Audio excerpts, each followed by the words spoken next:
Kejar target pembangunan 80.000 unit koperasi desa kelurahan Merah Putih atau KDKMP ini terus dikebut. Pemerintah berambisi sebanyak 35.872 unit Kopdes Merah Putih sudah selesai didirikan Agustus ini. Menteri Keuangan Purbaya Yudi Sadewa bilang APBN disiapkan untuk membiayai seluruh utang pembangunan Kopdes. Meski target pembangunan Kopdes belum sepenuhnya tercapai, APBN sudah disiapkan untuk membayar cicilan perdana mulai September nanti. Total kredit pembiayaan pembangunan 80.000 unit Kopdes ditaksir mencapai 240 triliun rupiah. Angka ini berasal dari asumsi jika seluruh target 80.000 unit Kopdes berhasil dibangun dan seluruhnya memanfaatkan pinjaman Bank Himbara dengan plafon penuh 3 miliar rupiah per unit koperasi. Ini baru utang pokok, belum bunga 6% per tahun. Jika dicicil dengan tenor 6 tahun, cicilannya sekitar 40 triliun rupiah per tahun ditambah bunga.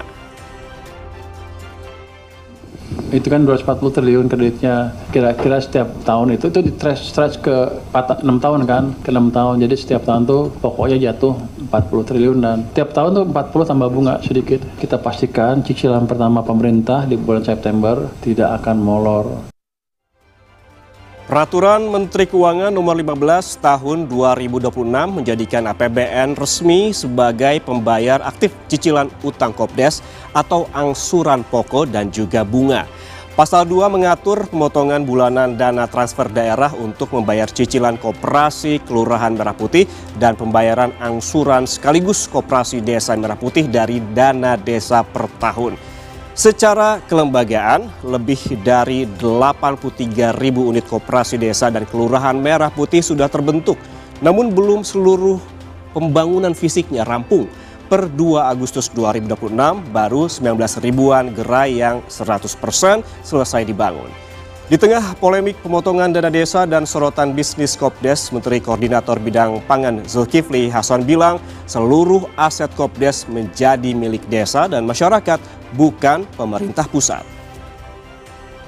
Tapi kita jelaskan 3 miliar itu untuk apa? Ya kan? 3 miliar itu dapat gedung 600 meter dengan segala perlengkapannya ada di situ. Dapat mobil truk 1, dapat pickup 1, dapat bentor 2. Lumayan kan? Ada barangnya. Koperasi desa ini miliknya desa, bukan milik siapa-siapa. Nah, karena uangnya uang desa, Kopdes itu miliknya desa. Tidak hanya soal cicilan utang Kopdes Kelurahan, gaji manajer Kopdes juga ditanggung APBN selama 2 tahun. Sempat ramai desas-desus manajer Kopdes digaji 16 juta rupiah per bulan, meski belakangan Menteri Keuangan Purbaya membantahnya. Purbaya mengatakan gaji manajer Kopdes kemungkinan ini lebih besar sedikit dari upah minimum provinsi alias UMP. Dan saat ini sudah ada lebih dari 28.000 manajer KDKMP yang lulus dari program Sarjana Penggerak Pembangunan Indonesia dan akan ditempatkan di 1000-an titik koperasi. Penggunaan dana APBN untuk membiayai Kopdes menuai kritik sebagian masyarakat. Mereka menyoal transparansi hingga skala prioritas penggunaan APBN. Tanggapannya sebagai masyarakat dari daerah tentunya ya, itu kemungkinan atau menurut saya aja itu terlalu mubazir dikarenakan masih banyak hal-hal urgent lainnya ya, seperti kayak biaya pendidikan atau biaya lainnya ketimbang digunakan untuk Kopdes. Mungkin menurut saya lebih banyak hal-hal urgent yang lain sih mas. Terlalu menggunakan APBN apalagi dengan dicicil, itu menurut saya kurang efektif ya. Coba dipertimbangkan lagi, harusnya ada prioritas lain yang lebih penting karena dan juga perlu transparan ya aliran dana. Karena secara historis juga banyak diselewengkan seperti itu dan apakah memang benar untuk rakyat gitu. Dan juga siapa pihak yang akan dirugikan, ya kan? Artinya kan ada kekhawatiran banyak UMKM juga yang ya mungkin tidak mendapatkan manfaatnya. Ya, di luar klaim pemerintah bahwa Kopdes menggerakkan ekonomi desa, ekonom Selios menilai APBN yang begitu royal terhadap program pemerintah berbiaya jumbo bakal meninggalkan bom waktu beban fiskal. Dan ketika kita melihat bahwa masa jabatan dari presiden dan wakil presiden kan terbatas ya, dan ini mereka sampai 6 tahun begitu. Jadi mereka ini berpotensi untuk meninggalkan beban hutang atau beban APBN ke pemerintah selanjutnya seperti itu. Jadi ini adalah suatu skema yang tidak berkelanjutan dan juga merugikan daerah. Meninjau kembali implementasi dari Kopdes, kembalikan anggaran dana desa ke pembangunan desa dan BUMDes, kemudian juga menghentikan penyaluran pinjaman Bank Himbara ke Koperasi Desa Merah Putih, karena Indonesia saat ini sebenarnya sudah memiliki 139.000 lebih ya Mbak ya koperasi yang sudah beroperasi.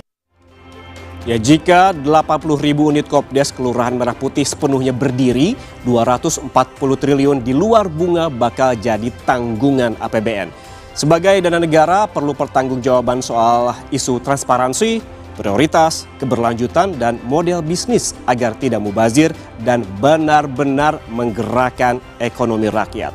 Utang jumbo Kopdes dicicil APBN 40 triliun rupiah. Kita ulas di Bisnis Talk bersama saya, Yan Rahman. Dan saudara, tentunya saya tidak sendiri di studio Kompas TV. Hari ini juga kedatangan sejumlah narasumber. Saya perkenalkan untuk Anda satu persatu. Yang paling kanan saya perkenalkan untuk Anda saudara, ada Aditya Laksmana, tenaga ahli Badan Komunikasi Pemerintah dari Bakom. Mas Aditya, selamat malam. Selamat malam Mas Dian. Ada juga Jowo Mota, Direktur Utama PT Agrinas Pangan Nusantara. Pak Mota, selamat malam. Selamat malam Pak Rian. Saya juga perkenalkan untuk Anda saudara, di paling kiri ada Ahmad Nur Hidayat, ekonom dan pakar kebijakan publik UPN Veteran Jakarta. Mas Hidayat, selamat malam. Malam, Assalamualaikum. Dan yang paling cantik malam ini kita kehadiran narasumber, ada Isnawati Hidayah, peneliti senior Selios. Mbak Isna, selamat malam. Selamat malam. Dan saya juga saudara ditemani oleh wartawan senior konten seperti biasa, ada Cipta Wahyana di studio Kompas TV. Dan saya langsung ke Mbak Isna. Ya. September APBN harus mulai bayar cicilan Kopdes. Diperkirakan 40 triliun. Apakah menurut Anda APBN ini aman nggak selama 6 tahun? Oke. Terima kasih Mas Ian untuk pertanyaannya. Jelas tidak baik-baik saja dan tidak aman seperti itu ya Mas ya. Karena kami menilai bahwa program Kopdes ini adalah program yang serampangan dan tidak jelas. Kado HUT RI yang terburuk ya, karena menganggarkan pemborosan anggarannya luar biasa besar dan bahkan meninggalkan hutang, potensinya ke pemerintahan selanjutnya begitu. Indonesia saat ini ada 139.000 lebih existing koperasi. SHU-nya 2025 itu mencapai 8,8 triliun, asetnya mencapai 325 triliun. Kita punya potensi itu. Kenapa kita harus membangun sesuatu yang baru lagi seperti itu? Dan yang kedua adalah potensi pemborosannya tentunya adalah datang dari rekrutmen manajer Kopdes begitu yang harus ditanggung APBN selama 2 tahun. Apakah itu sustainable? Kita belum tahu. Bisa juga diperpanjang begitu. Dan kalau kita tahu juga ketika kita membahas 40 triliun Mas, itu bukan uang yang kecil ya. Kalau kita melakukan riset, waktu itu Selios kita ke salah satu desa di Wonosobo, itu ada penurunan 58% ya dari kualitas yang diberikan kepada masyarakat. Contohnya ada anggaran untuk ibu-ibu ya, anggaran bergulir untuk ekonomi kreatif itu menurun dari 101.800.000 menjadi hanya 700.000 seperti itu. Itu hanya contoh kecil. Tetapi itu untuk masyarakat kecil sangat besar, tetapi untuk teman-teman dari Agrinas mungkin hanya di atas kertas begitu. Jadi kami berharap bahwa pemerintah meninjau kembali dari program Kopdes ini. Begitu. Oke, Mas Aditya, jawaban Istana seperti apa? Ini katanya program Kopdes ini serampangan dan juga tidak jelas untuk APBN sebesar itu. Ya. Terima kasih Mas Yan mengenai tadi menyambung dari Mbak Isna ya mengenai beban fiskal ya. Ya tentu pemerintah memperhatikan sorotan masyarakat publik termasuk Mbak Isna dan juga teman-teman lain yang cukup kritis menyoroti program pemerintah ini. Bagian dari bagaimana masyarakat juga ingin Kopdes KDKMP ini berhasil di kemudian hari kan tentunya. Bagaimana juga ini bisa berjalan dengan baik. Tapi mengenai beban fiskal, memang ini kalau kita lihat secara nominal memang besar ya. Tapi tentu kita juga melihat dalam konteks atau kerangka sebenarnya dan ini sebenarnya sudah sering dijelaskan juga. Bagaimana kelembagaan KDKMP ini ke depan? Apa sih yang ingin dicapai pemerintah Presiden Prabowo ini dengan membangun KDKMP ke depan?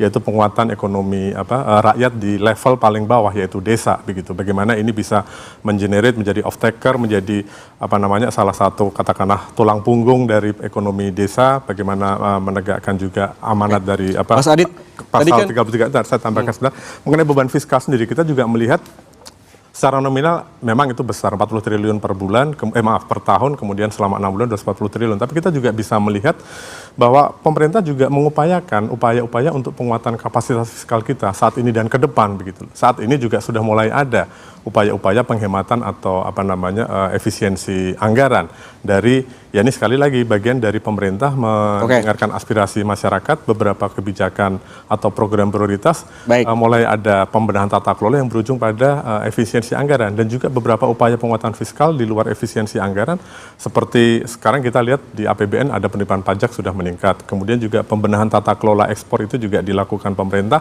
yang ujungnya adalah juga penguatan kapasitas fiskal.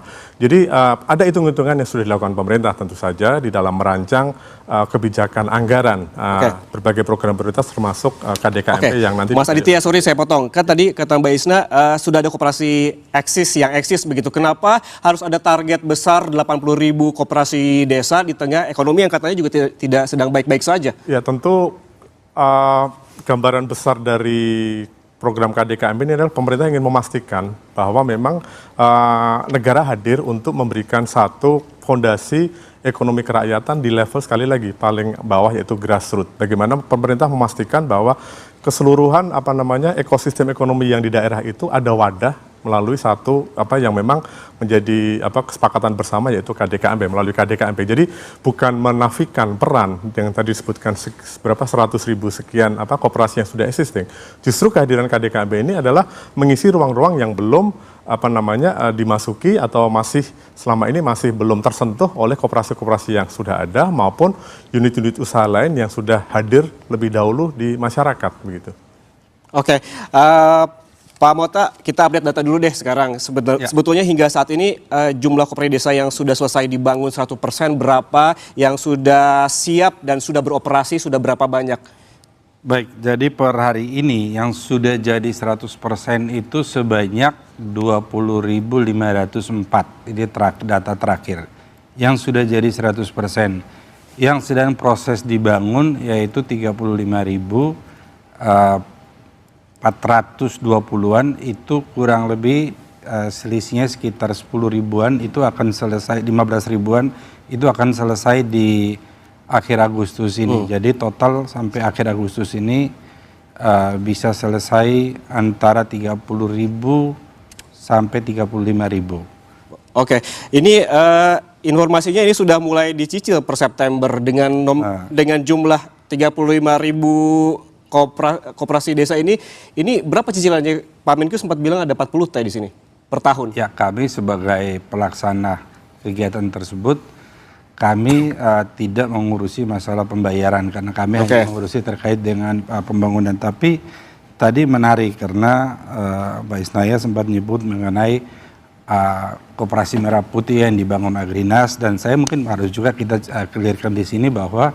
Koperasi Merah Putih ini adalah janji konstitusi, ini bukan suatu kegiatan yang dibangun secara serampangan, dan bentuk etis paling tinggi daripada pemerintahan Prabowo Gibran adalah mengambil suatu keputusan besar, membangun koperasi sebagai wujud kehadiran negara, melihat bagaimana moralitas Bapak Presiden kita begitu ketimpangan yang begitu besar di masyarakat desa kita, sehingga negara harus hadir untuk berpihak atau membela masyarakat miskin di desa. Dan sudah ada koperasi yang eksis katanya tuh. Masyarakat koperasi yang sudah eksis ini kan koperasi-koperasi kecil yang secara mandiri tidak mampu menghadapi hegemoni kapitalis yang masuk ke desa-desa yang memecah belah masyarakat, sehingga karakteristik ekonomi desa Indonesia itu menjadi hilang. Kita tahu bahwa masyarakat Indonesia itu hidup dengan prinsip ekonomi yaitu asas kekeluargaan dan gotong royong. Dengan adanya kapitalis, mungkin teman-teman tidak hidup di lingkungan pertanian. Kebetulan saya hidup di lingkungan pertanian. Kita melihat bagaimana petani itu terpecah belah menjadi individual-individual yang tergantung kepada pemilik modal, sehingga rasa kehidupan gotong royong, rasa saling tanggung jawab, sistem kekeluargaan yang selama ini menjadi pecah belah hanya karena bagaimana mereka tergantung kepada para pemilik modal yang membuat mereka menjadi sangat individualistik, dan ini menjadi kelemahan daripada kondisi sekarang ini. Dan kita lihat bahwa sistem yang kita pakai ini sudah 81 tahun hanya menimbulkan kemiskinan ekstrim. Nah ini yang hendak diputus oleh pemerintahan Prabowo Gibran ini gitu. Oke, Mbak Isna, Anda memiliki jawaban? Ini ada janji konstitusi dan juga ini untuk meminimalisasi kemiskinan tadi juga Ini disebutkan puncak etik daripada sikap beliau sebagai presiden. Oke. Itu yang jahat, Mas. Karena polanya pemerintah itu mengatasnamakan bahkan kata merah putih dibawa di situ. Kalau Mbak bilang jahat, Mbak lebih jahat karena waktu bagaimana negara dirampok, semua uang yang keluar dari tambang-tambang ilegal, dari perampasan hutan, Mbak diam, tidak bicara sedikit pun. Selyus selama ini tidak ada bicara, tidak menyerang sedikit pun terkait dengan eksplorasi perampokan harta negara yang harusnya dilindungi oleh negara. Saya lanjutkan ya, Mas. Terima kasih, Bapak. Mengatakan itu koperasi, berjubah koperasi, padahal faktanya jati dirinya sangat jauh dari koperasi. Bung Hatta mengatakan bahwa koperasi adalah soko guru perekonomian bangsa kita, dan pemerintah menggunakan itu untuk membuat suatu proyek yang begitu masif dibangun di seluruh desa di Indonesia. Itu secara top down, top down, di mana pemerintah memaksakan melalui peraturan-peraturan yang ada untuk membangun koperasi itu, Mas. Jadi ini adalah suatu, menurut saya ini tega sekali ya kepada masyarakat, di mana mereka itu membutuhkan kehadiran pemerintah dan keadilan fiskal. Di Corporate Society Act di India 1904 itu negara membangun koperasi di seluruh desa di India. Kita lihat JA, bagaimana tahun setelah Perang Dunia Kedua Jepang membangun koperasi desa di seluruh. JA itu singkatan dari Jepang Agriculture di seluruh negara, dan dia mengontrol semua perdagangan bahan pangan. Studi bandingnya India? Studi banding bisa di India, bagaimana di Vietnam, bagaimana di Jepang, itu semua itu top down. Iya, boleh menambahkan? Silakan. Koperasi itu pada dasarnya bertumbuh secara organik. Mohon maaf Pak, soal saya menjawab oleh rakyat untuk rakyat dan dari rakyat. Sudah begitu. Pasti. Bukan dari pemerintah melibatkan Babinsa kemudian memaksakan pemerintah desa untuk ikut andil di situ. Bapak seharusnya Bapak memberi ruang untuk kita berdiskusi. Anda tendensius karena begini, Anda tidak memahami bahwa koperasi negara sebagai inisiator, tetapi penentu daripada arah koperasi itu adalah RAT. Itu tidak bisa ditawar karena suara terbanyak yang menentukan arah koperasi itu adalah rapat anggota tahunan. Apakah Bapak tahu pemerintah desa tidak memiliki suara, bahkan ketika dana desa yang menjadi tulang punggung pembangunan desa diambil oleh Kopdes, pemerintah menginisiasi, tetapi pada ujungnya nanti kita akan menempatkan manajer-manajer yang akan menjadi intelektual organik yang akan mendampingi masyarakat desa untuk melihat potensi desa mereka untuk diangkat sebagai kekuatan ekonomi nasional kita gitu. Apa salahnya masyarakat desa bangun ekonomi sesuai dengan kekuatannya dia gitu? Kenapa Anda kok benci sekali ngelihat masyarakat desa didampingin oleh negara untuk membantu mengangkat mereka keluar dari kemiskinan mereka gitu? Baik, masing-masing memiliki pandangan masing-masing. Masyarakat miskin gitu. Baik, Mas Cipta, apakah menurut Anda ini Kopdes adalah amanat konstitusi? Namun kita bahas usai jeda. Tetaplah bersama kami saudara di Business Talk.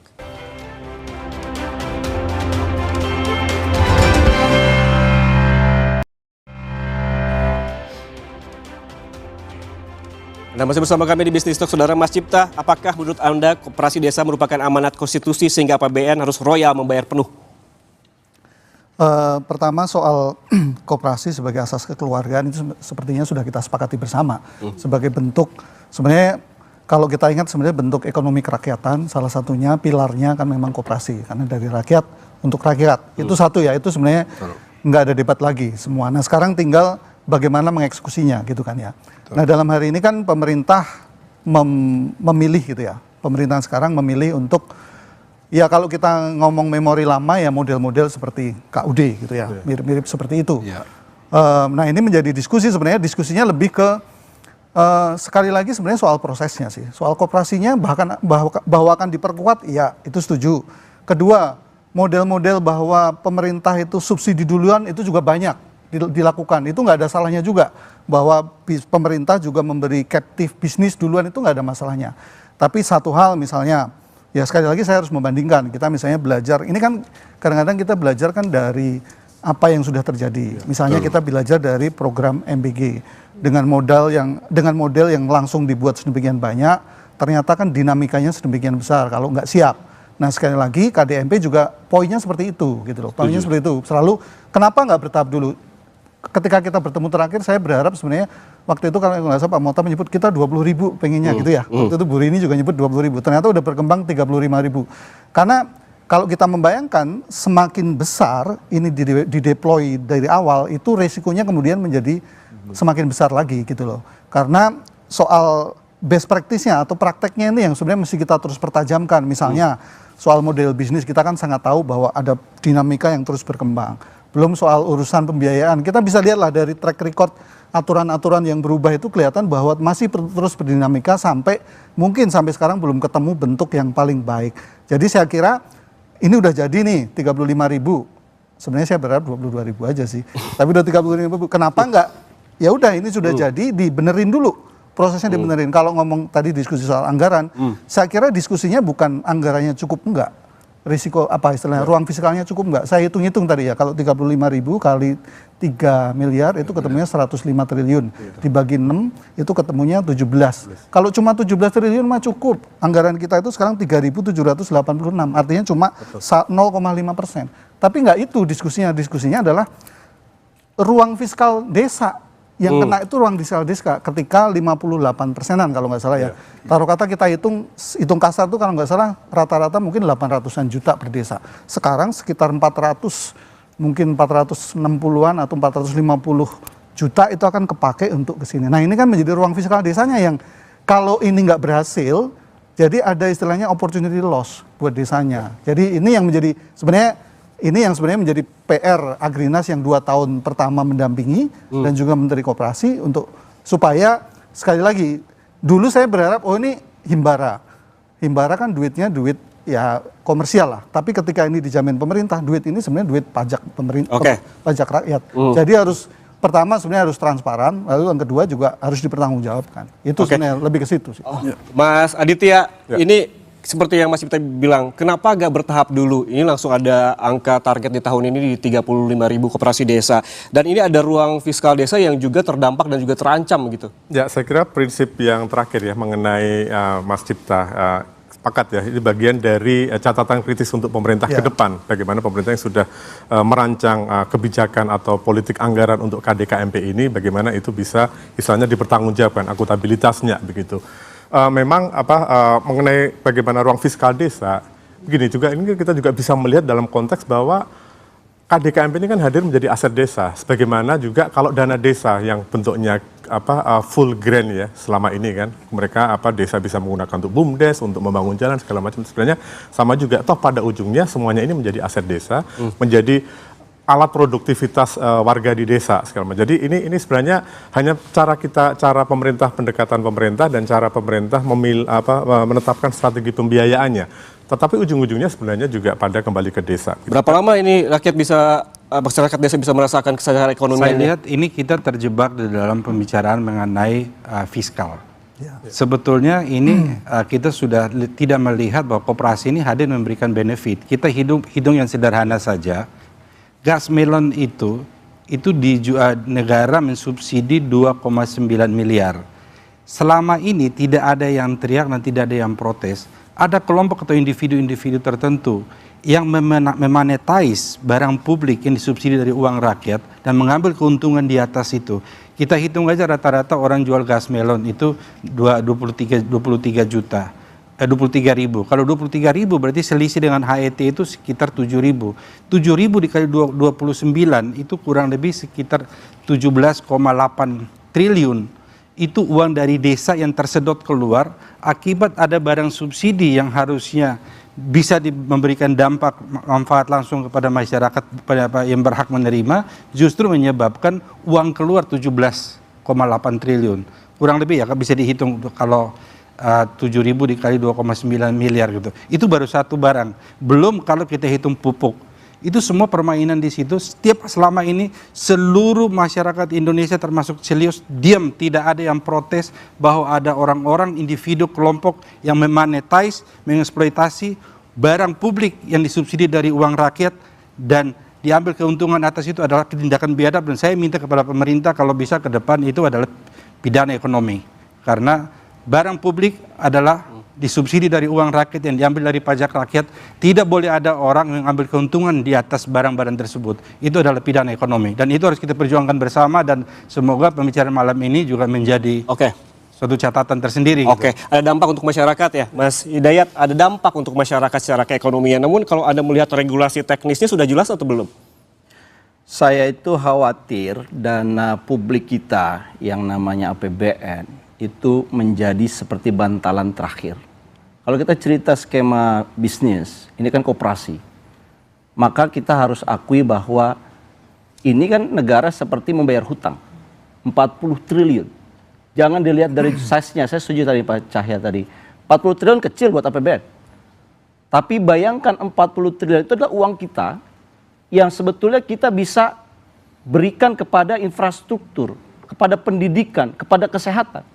Tapi kemudian kita keluarkan untuk membayar hutang yang sebetulnya program koperasi desa yang sebetulnya kalau dari koperasi tadi, ini yang untung ketika yang untung koperasinya, yang untung siapa? Desa. Masyarakat. Masyarakat desa. Masyarakat desa. Yang jadi kebanggaan pengurus desa. Mungkin Agrinas juga senang karena Anda salah. Anda salah persepsi. Anda salah persepsi. Tapi ketika rugi, masa balik ke APBN? APBN ini uang kita, Pak. Bukan uang pemerintah, bukan. Ini uang kita bersama, kita bayar pajak. Sehingga pertanggungjawaban harus jelas. Saya ingin mengatakan begini, Pak. Bisa nggak ketika kita bicara Rp1 APBN, itu bicaranya adalah produktivitas. Jadi begini, kita bicaranya kinerja. Pertanyaan saya sama Pak Mat Mota, dari 25.004 koperasi tadi, berapa omset yang sudah diperoleh? Ini kan baru dibangun. Loh, ini udah 1 tahun prosesnya, udah ada yang berjalan kita kan? sudah menghitung. Bapak udah bilang udah ada yang berjalan kan? Baru berjalan. Berapa banyak yang berjalan, Pak? 1031 yang fix 100% berjalan. 1000 itu yang ditanya-tanya. Sekarang sudah omsetnya 20 miliar per hari ini. Berapa produktivitasnya? Hari ini yang sudah penjualannya sebesar 20 miliar. Tapi begini, yang kita negara mau menggerakkan ekonomi di desa sehingga hutangnya 240 triliun.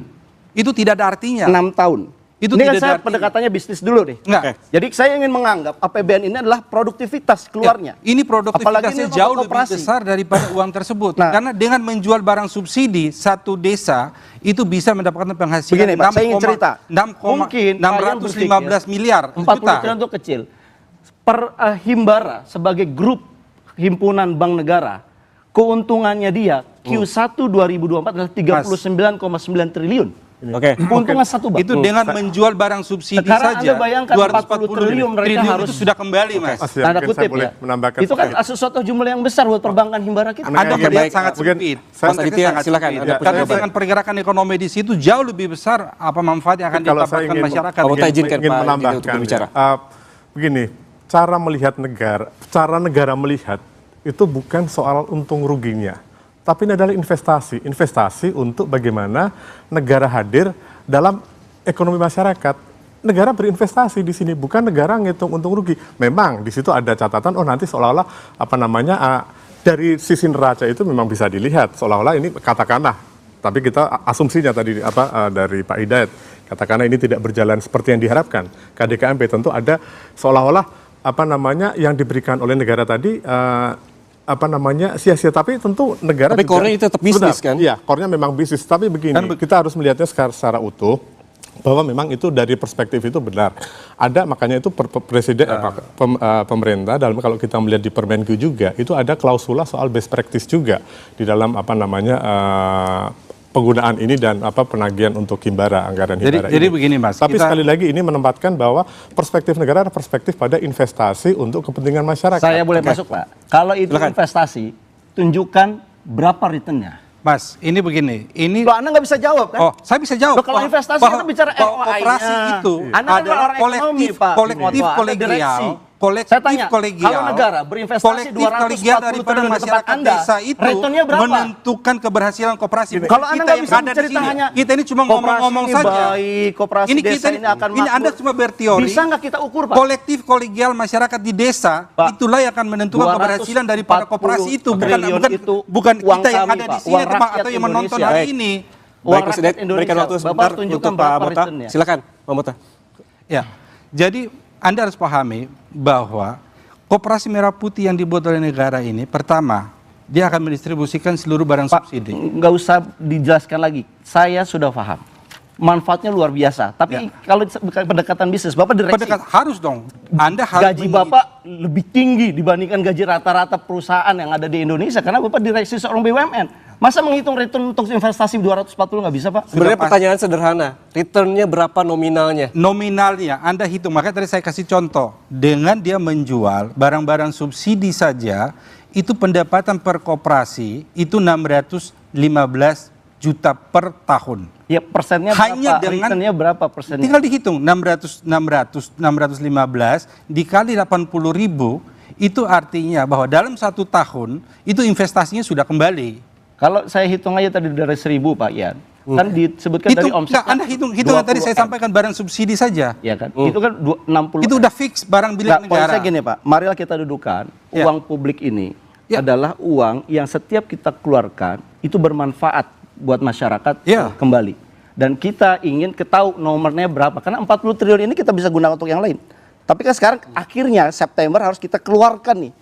Untuk menggerakkan ekonomi desa. Untuk menggerakkan ekonomi desa kata Bapak. Pertanyaan saya adalah yang berikutnya, kalau utang itu tidak hilang ketika dipindahkan Pak, betul nggak? Ya. Sekarang begini, Anda hitung aja 6 kali 8 berapa? Saya belum selesai Pak. Mau diberikan ke Agrinas, mau kemudian nanti membayarnya dipotong dari dana desa. Seperti halnya tadi Pak Cahya bilang bahwa desa juga sebetulnya mengeluhkan pemotongan ini. Pertanyaan saya adalah hutang karena tidak bisa dipindahkan, ketika desa kemudian gagal, siapa yang akan menanggung hutang itu? Isna, Mbak Isna, bisa dijawab gak tadi pertanyaan sebetulnya? Tapi saya ada pertanyaan lain, katanya Selyos juga punya hitungan terkait dengan return of investment. Ini seperti apa detailnya? Berapa lama begitu? Terima kasih ya Mas Ian untuk pertanyaannya begitu. Jadi sebelum masuk ke return on investment, sebenarnya kami masih proses dalam penghitungan itu. Ada 2 hal penting yang harus dijelaskan ya dari perspektif peneliti seperti itu. Yang pertama adalah yang dikatakan Kopdes itu investasi, padahal di situ ada celah kanibalisme terhadap toko kelontong yang ada. Kami melihat bahwa Kopdes ini seperti franchise toko kelontong nasional yang dikelola pemerintah begitu. Mereka mengatakan bahwa ada penyaluran subsidi, ada penyaluran bansos, wacananya seperti itu. Itu yang menjadi privilege yang berbahaya karena di mana masyarakat punya toko kelontong, mereka mengambil margin yang sangat kecil untuk bertahan hidup seperti itu. Ini adalah bisnis model yang tidak berkelanjutan. Anda terbalik. Yang kedua adalah Anda terbalik. Punten Bapak terkait fiskal, tadi mengatakan bahwa kenapa kita membicarakan fiskal karena itu penting Mas. Contoh, kami melakukan riset di salah satu desa di Wonosobo, karena adanya Kopdes ini apa yang dikorbankan? Yang dikorbankan adalah dana posyandu yang digunakan untuk PMT atau program makanan tambahan. Itu yang awalnya 20 juta menjadi hanya 8 juta. Kemudian ada program PAUD ya, itu bagaimana ada insentif guru PAUD dan madrasah dari 22 juta turun menjadi 9 juta begitu. Mungkin untuk PT Agrinas itu angka yang tidak signifikan, hanya biaya untuk snack mungkin. Tapi untuk masyarakat itu 1 tahun kegiatan mereka. Anda menyebut Agrinas seolah-olah kami menikmati ini. Anda salah besar bahwa kami melaksanakan penugasan. Agrinas gak ada urusannya, ini bukan perusahaan pribadi. Kami bukan perusahaan pribadi atau bukan perusahaan swasta yang mengambil keuntungan dari APBN ini. Kami melaksanakan penugasan dari negara untuk membangun koperasi merah putih, untuk membangun ekonomi desa. Kemudian Anda menggunakan analogi sangat kapitalis dan tidak menggambarkan bahwa tujuan daripada koperasi itu bagaimana memberikan benefit kepada masyarakat desa. Kenapa Anda anti bahwa masyarakat desa harus diberi benefit gitu? Kenapa Anda anti bahwa masyarakat desa ekonominya harus dibangun gitu? Kami anti monopoli yang dikelola oleh pemerintah. Koperasi harus monopoli karena itu adalah perintah konstitusi. Koperasi harus menguasai barang-barang subsidi dan distribusikan di ruang publik di mana itu adalah koperasi. Oke Mas Aditya, apakah koperasi harus monopoli? Tapi jangan dijawab dulu. Harus kita kembali usai jeda. Tetaplah bersama kami di Business Talk.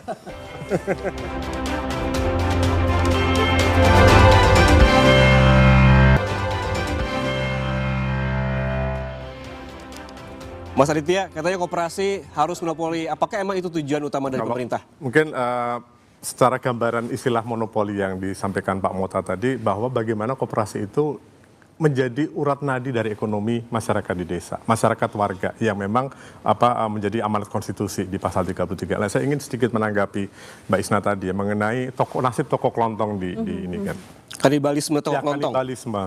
Terbalik ini itu. Kehadiran KDKMP itu kan di satu kelurahan ya, KDKMP di satu kelurahan atau desa satu planningnya seperti itu, gambarannya seperti itu. Tentu juga ada kendala geografis masyarakat, katakanlah satu desa atau satu kelurahan itu harus ke KDKMP yang mungkin jaraknya misalnya di desa harus melewati jalan sepi atau apa secara geografis.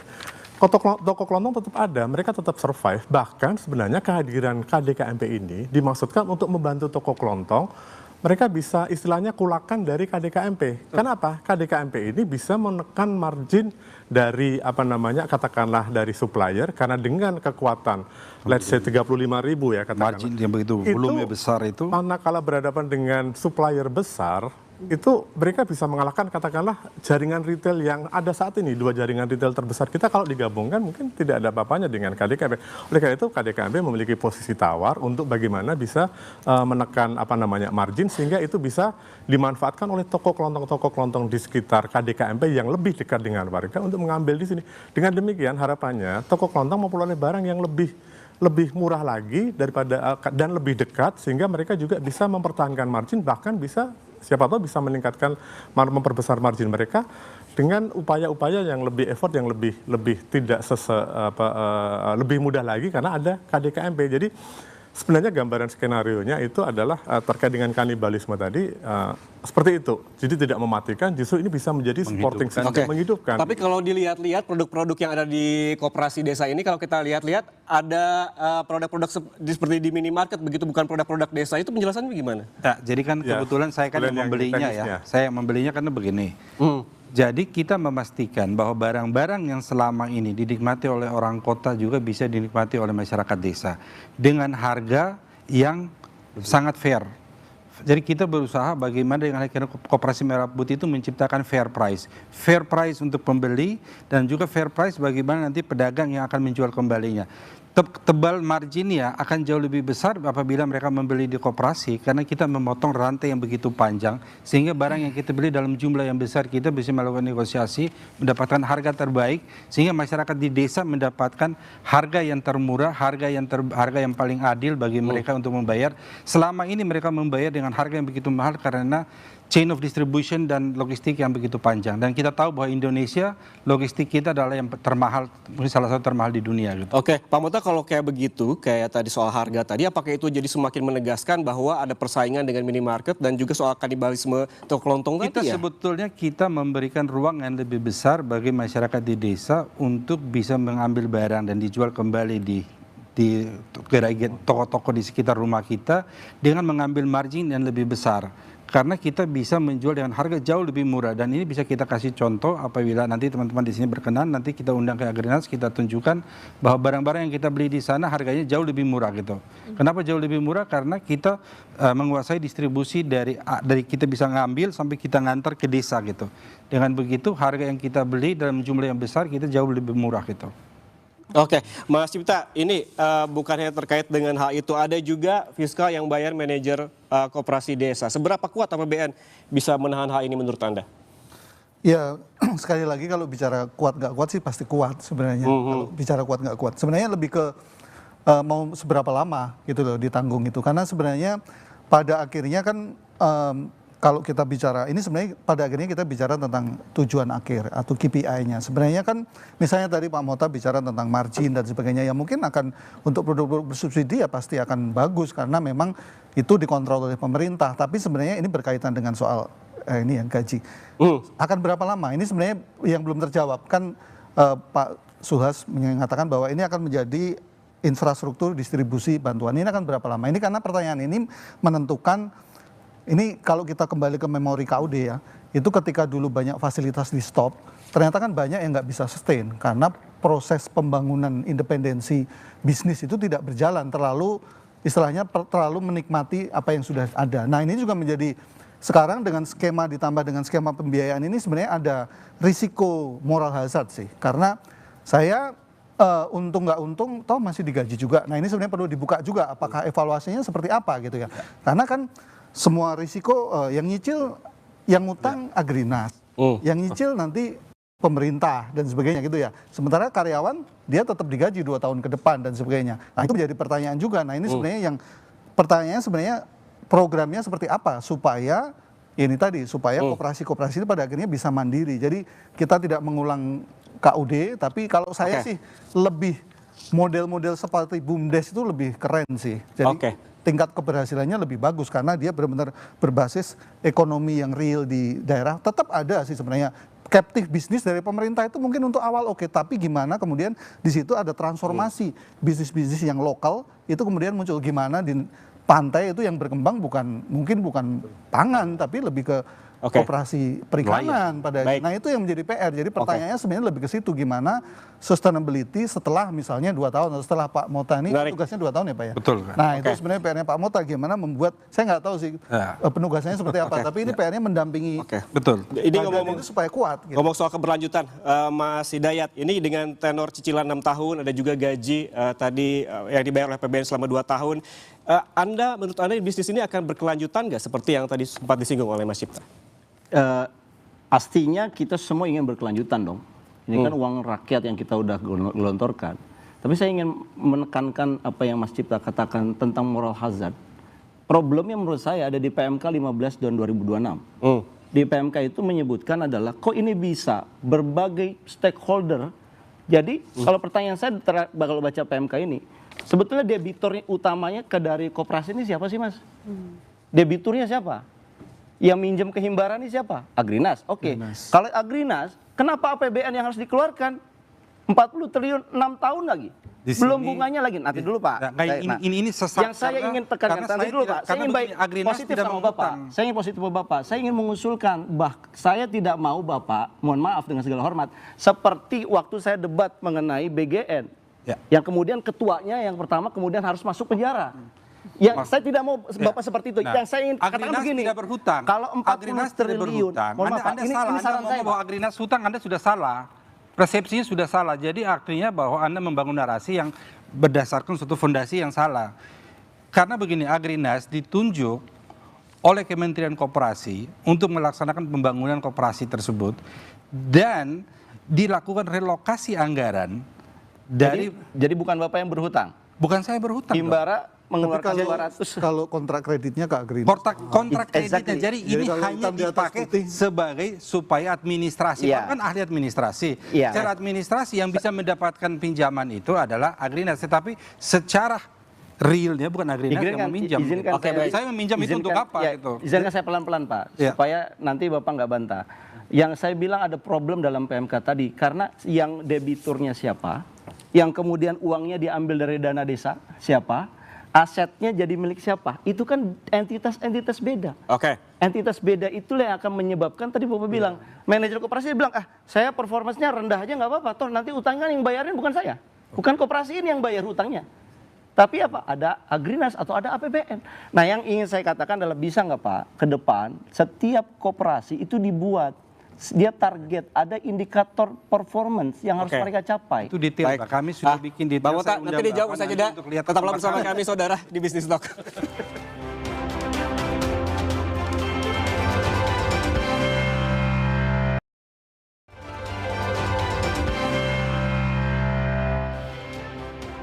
Mas Aditya, tadi disebutkan oleh Pak Mota, Agrinas itu pelaksana. Jadi siapa yang bertanggung jawab kalau ada kerugian di tengah jalan?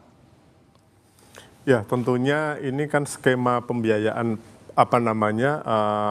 kalau dengan skema pembiayaan yang pemerintah ini, tentu pemerintah sudah menghitung bahwa risiko-risiko itu sudah dikalkulasi oleh pemerintah, termasuk bagaimana katakanlah last resort untuk pembayaran cicilan tadi, sehingga dari skema ini sebenarnya pemerintah sudah juga tadi disampaikan juga oleh Pak Mota sudah spill sedikit ya menjelang break tadi bahwa memang akan ada KPI di dalam di dalam manajemen nanti itu. Apa saja itu?